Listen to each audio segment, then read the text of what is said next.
আজকে যে রেসিপিটা আপনাদের সঙ্গে শেয়ার করব এটা অসম্ভব মজার একটা রেসিপি, কিন্তু এই রেসিপিটা আমরা সাধারণত খুব কমই রান্না করে থাকি। প্রায় সব ঘরেই খুব কমই রান্না হয়ে থাকে। তো রেসিপিটা বানানোর জন্য প্রথমে আমি কড়াইতে কিছুটা পানি দিয়ে দিয়েছি, তাতে লবণ দিয়ে দিয়েছি, হলুদ দিয়ে দিয়েছি আর স্লাইস করা কিছু লেবু দিয়ে দিয়েছি। পানিটা যখন খুব সুন্দরভাবে ফুটছে এই পর্যায়ে আমি দিয়ে দিচ্ছি খাসির মগজ। তো আজকে আমি আপনাদের সঙ্গে শেয়ার করব কিভাবে খাসির মগজ ভুনা করতে হয়।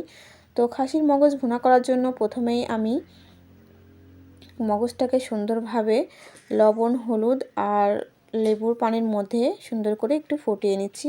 মিনিট 5 মতো একটু ফুটিয়ে নিচ্ছি, তাতে আস্তে গন্ধটা চলে যায়।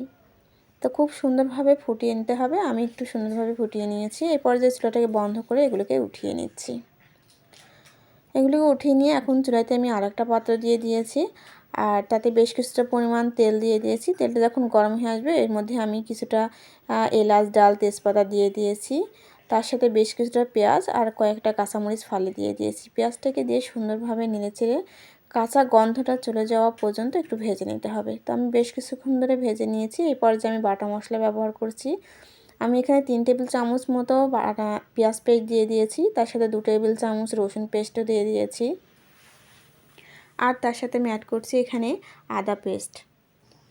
তো এই বাটা মশলাগুলো দিয়ে পেঁয়াজের সঙ্গে বেশ কিছুক্ষণ ধরে একটু নেড়েচেড়ে কষিয়ে নিচ্ছি কাঁচা গন্ধটা চলে যাবার জন্য। এই পর্যায়ে আমি কিছুটা গোলমরিচ গুঁড়ো দিয়ে দিয়েছি, কালো গোলমরিচ, লবণ, হলুদ গুঁড়ো, লাল মরিচের গুঁড়ো আর লবণ দিয়ে দিয়েছি। এগুলোকে দিয়ে সুন্দর করে আবার একটু নেড়েচেড়ে কষিয়ে নিচ্ছি। খুব সুন্দর করে মশলাটাকে কষাতে হবে তেল ছেড়ে দেওয়ার আগ পর্যন্ত। যখন তেলটা ছেড়ে আসবে মশলা থেকে বুঝতে হবে এই পর্যায়ে মশলাটা কষানো হয়ে গেছে। তো মশলাটাকে কিন্তু আমি সুন্দরভাবে কষিয়ে নিচ্ছি। একটু সামান্য পানি অ্যাড করছি যাতে মশলাটা পুড়ে না যায়। পানিটা দিয়ে আবারও সুন্দর করে একটু নেড়েচেড়ে কষিয়ে নিচ্ছি বেশ কিছুক্ষণ ধরে।